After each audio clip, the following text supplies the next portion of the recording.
ही कामं लिंगरिंग झाली तर त्यांना जे वर्क ऑर्डर झाली ते काम झालं पाहिजे. ज्याला नसलं करायचं तुम्ही ते वर्क ऑर्डर कॅन्सल करा, दुसऱ्या दिवशी परत देऊन टाका.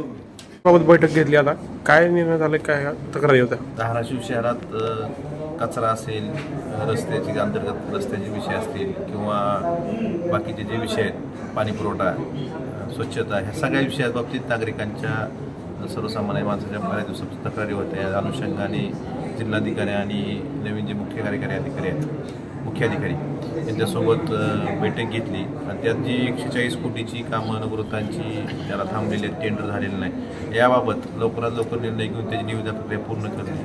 स्वच्छतेच्या बाबतीत जे कचऱ्याचं कॉन्ट्रॅक्टर आहे तो काम करत नाही, मग त्याचे टेंडर रिकॉल करून नवीन कॉन्ट्रॅक्टर नेमणे. स्ट्रीट लाईटच्या बाबतीत शासनाकडे प्रस्ताव पाठवला की त्यातून बाहेर पडून त्या स्ट्रीट लाईट दुरुस्त करणे. अशा अनेक समस्या होत्या, यावर चर्चा झाली आणि याला एक विहित मर्यादा घालून दिली. जी कामं मंजूर आहेत पण कामं होत नाहीत, काही सार्वजनिक बांधकामे वगैरे काम आहेत, ती कामं जाणीवपूर्वक केली जात नाहीत, ही कामं सुद्धा विहित कालावधीत पूर्ण करण्यासाठी संबंधितांना सूचना दिलेल्या आहेत. महाराष्ट्रातील ताज्या बातम्या पाहण्यासाठी आमच्या YouTube चॅनेलला सबस्क्राईब करा. इंस्टाग्राम आणि फेसबुकवर हा व्हिडिओ पाहत असाल तर फॉलो करायला विसरू नका. धन्यवाद.